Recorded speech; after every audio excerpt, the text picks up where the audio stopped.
ಕುಸಿದು ಬಿದ್ದಿದ್ದಾರೆ. ಇದೀಗ ವಿನಯ್ ಕುಲಕರ್ಣಿ ಅವರು ಕಣ್ಣೀರಾಗ್ತಾ ಇದ್ದಾರೆ, ಖಿನ್ನತೆಗೆ ಒಳಗಾಗಿದ್ದಾರೆ.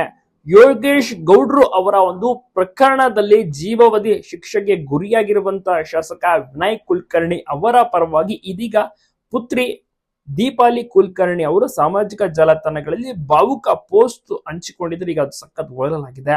ಉತ್ತರ ಕರ್ನಾಟಕದ ವಿದ್ಯಾರ್ಥಿ ನಾಯಕನಿಂದ ರಾಜ್ಯ ನಾಯಕರವರೆಗೆ ಅವರ ಬೆಳವಣಿಗೆಯನ್ನ ಜನರು ಕೂಡ ನೋಡಿದ್ದಾರೆ.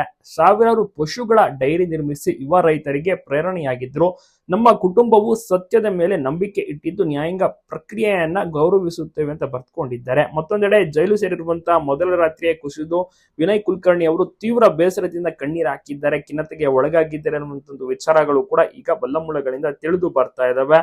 ಒಟ್ಟಾರೆ ಮನವಿ ಮೂಲಕ ನ್ಯಾಯಾಂಗ ಸಿಗುವ ವಿಶ್ವಾಸ ವ್ಯಕ್ತಪಡಿಸಿರುವಂತಹ ಒಂದು ಕುಟುಂಬ ಯಾವ ರೀತಿ ಮುಂದೆ ಜೀವನವನ್ನ ನಡೆಸ್ತಾರೆ ಅಂತ ಕಾದು ನೋಡ್ಬೇಕು. ವಿನಯ್ ಕುಲಕರ್ಣಿ ಅವರು ಕಂಪ್ಲೀಟ್ ಜೀವಾವಧಿ ಶಿಕ್ಷೆ ಅಂತ ಕೂಡ ಹೇಳಲಾಗುತ್ತಿದೆ. ನಿಜವಾಗ್ಲೂ ಕೂಡ ಅದು ಜೀವಾವಧಿ ಶಿಕ್ಷೆ ಆಗುತ್ತಾ, ಮುಂದೆ ಏನಾದರೂ ಬದಲಾವಣೆಗಳಾಗುತ್ತಾ? ಆಹಾರವನ್ನು ಕೂಡ ಸೇವಿಸ್ತಾ ಇಲ್ಲ, ಮೌನಕ್ಕೆ ಶರಣಾಗಿದ್ದಾರೆ ವಿನಯ್ ಕುಲಕರ್ಣಿ ಅವರು. ಈ ಒಂದು ಪ್ರಕರಣದಲ್ಲಿ ಜೀವಾವಧಿ ಶಿಕ್ಷೆ ಇವರಿಗೆ ಸಿಕ್ಕಿರುವಂತದ್ದು, ಗುರಿಯಾಗಿರುವಂತದ್ದು. ಸೊ ಇದರಿಂದಾಗಿ ಕಂಪ್ಲೀಟ್ ಕುಟುಂಬಕ್ಕೆ ಮತ್ತೆ ಕಂಪ್ಲೀಟ್ ಅವರ ಅವರ ಸ್ನೇಹಿತರಿಗೆ, ಅವರ ಅಭಿಮಾನಿಗಳು, ಬೆಂಬಲಿಗರಿಗೆ ತೀವ್ರ ಬೇಸರ ಕೂಡ ಉಂಟಾಗಿದೆ. ಇದ್ರ ಬಗ್ಗೆ ನೀವೇನಂತೀರಾ? ನಿಮ್ಮ ಸಪೋರ್ಟ್ ಯಾರಿಗೆ ತಪ್ಪದೆ ಕಮೆಂಟ್ ಮಾಡಿ.